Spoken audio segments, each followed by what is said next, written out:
zoologique de Paris à votre écoute. Oui, allô, bonjour monsieur, je crois qu'il y a l'un de vos conseillers qui m'a raccroché au nez, alors que donc c'est monsieur Garnier du laboratoire Prosper et Gamble.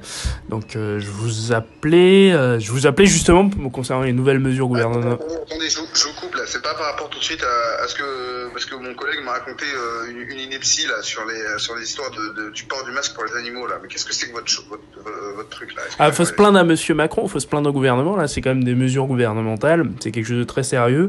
Donc je pense qu'on peut pas laisser ça comme ça et dire que c'est des inepties. Vous pensez que c'est des inepties, malheureusement, vous comme moi, on doit se conformer à la loi. Moi, mon travail, c'est de vous informer des préventions, de faire une analyse préventive des choses, vous informer des nouvelles lois du gouvernement concernant la santé, c'est un petit peu le but du laboratoire, et des tests qu'on va pas tarder à faire dans votre zoo. Donc pour que vous soyez prévenus en amont et que quand ils vont arriver avec leurs seringues pour vacciner... Quel genre de test avez-vous avez-vous des papiers donc pour justifier ça? Justement, là, je vous préviens par téléphone. Malheureusement, je peux pas vous donner un papier par téléphone. La technologie n'en est pas là. Là, malheureusement. Mais évidemment, ceux qui viendront... Ne vous prenez pas pour un imbécile, s'il vous plaît. Êtes-vous assermenté, monsieur? Les agents qui viendront vacciner les animaux et les masquer, donc les masquer puis les vacciner, c'est un petit peu la démarche, eux, en tout cas, ils seront assermentés, ils auront les papiers. Moi, je suis un simple prestataire de service, je suis simplement téléconseiller, et je suis comme vous au courant des nouvelles lois du gouvernement. C'est un petit peu ça l'objectif.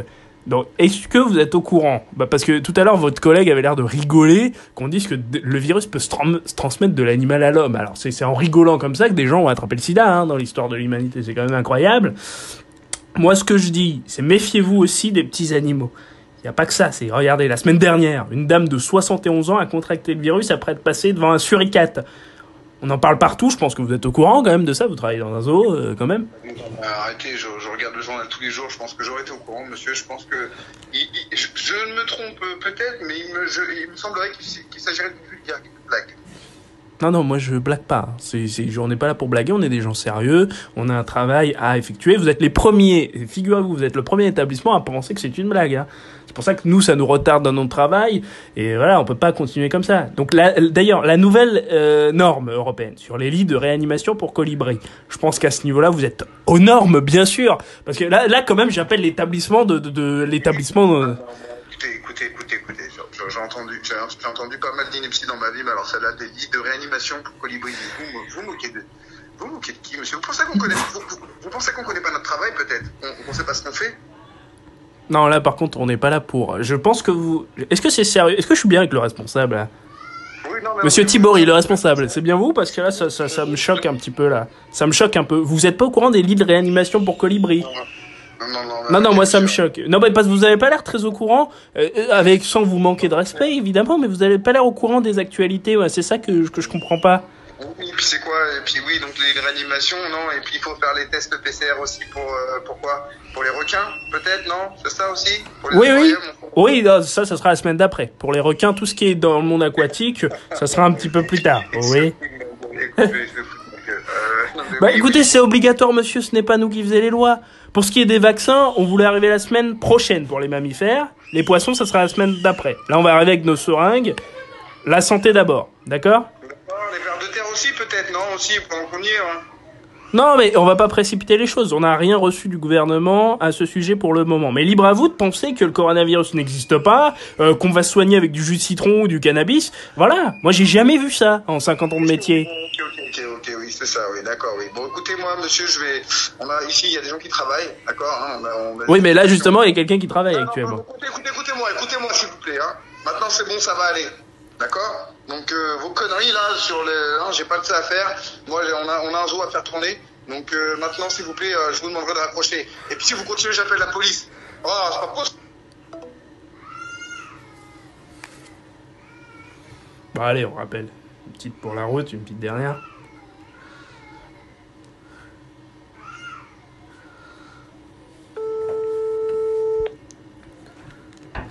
Oui, monsieur. Allô. Oui, bonjour. Oui, bon, écoutez, on va passer mercredi. Du coup, ils auront tout l'équipement adéquat, les papiers, puisque vous avez l'air de vouloir voir des papiers, vous enverrez. Hein, c'est quand même une mesure du gouvernement, on aura les papiers, donc on a besoin.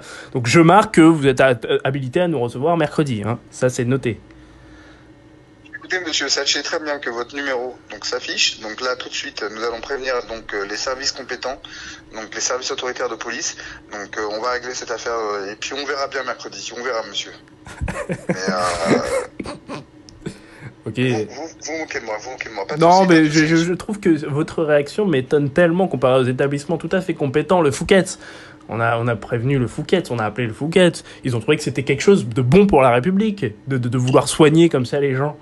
Ils étaient carrément, elle était en larmes, hein, la dame, au téléphone avec moi. Il y a que le zoo de Vincennes, pour être sceptique, certainement vous êtes complotiste, mais jusqu'à la moelle, hein, pour vous, le coronavirus n'existe pas, c'est ça? Le coronavirus n'existe pas? Oui, écoutez, monsieur, oui, allez-y, faites votre cinéma, faites votre show. Ah, c'est qui, là, d'ailleurs? C'est quoi? C'est Rire et Chanson? C'est qui, là, à l'heure actuelle, là? Non, mais Allô? je sais pas qui est Rire et Chanson dans cette histoire. Depuis tout à l'heure, c'est vous qui faites, je comprends pas, hein. Vu la situation dramatique que nous traversons, vu la situation, les morts, hein, je sais pas, les morts qu'il y a, je vois pas comment on peut quand même, comme ça, balayer d'un revers de main les risques qui peuvent exister. Vous croyez que vos animaux sont exempts de virus? Vous croyez? Je comprends pas. Oui, effectivement, le virus a été transmis via le pangolin ou la chauve-souris. On a entendu parler. Bon, ceci. Ah bah voilà, bah alors. Ceci reste encore à prouver, monsieur, bien sûr. Mieux vaut prévenir que guérir dans la vie. Venez avec vos équipes mercredi. N'oubliez pas vos assermentations, bien sûr. Hein. Et puis d'ici là, on verra si nous sommes prévenus par donc une quelconque prévention de l'État. En attendant, je n'ai reçu aucune mesure, donc je n'ai pas à recevoir de conseils de comment gérer donc le zoo et ne serait-ce que mes employés. C'est la loi, monsieur. C'est la loi. Ainsi que laissez-moi finir, s'il vous plaît. Ainsi que donc les animaux. Donc nous fournissons donc ici un des meilleurs traitements exemplaires et nous prenons donc cette crise du coronavirus vous me faites perdre mes mots. Bah oui, c'est à force de dire des bêtises, parce que là, je suis désolé, je sors un peu de mon rôle, parce que je fais quand même ce métier depuis 30 ans, hein, je suis au contact des laboratoires, et je trouve que c'est quand même anormal de ne pas vouloir protéger sa population, protéger vos animaux d'une part, mais surtout les visiteurs. Qu'est-ce que c'est que cet égocentrisme à penser que vos animaux sont parfaits? Vous venez de le dire vous-même. Je suis égocentrique. Ok, d'accord. Bon, allez, hein, on va arrêter là, monsieur. Je me retiens de vous proliférer des insultes. En attendant, donc comme je vous ai dit tout à l'heure, donc j'ai un zoo à faire tourner. Donc oui, vous allez pas me dire des noms d'oiseaux, j'imagine. Donc, oui, écoutez, monsieur, c'est bon. Ça va aller maintenant. On est où là? Vous allez pas me dire des noms d'oiseaux. Ouais, allez, au revoir, merci. Connard.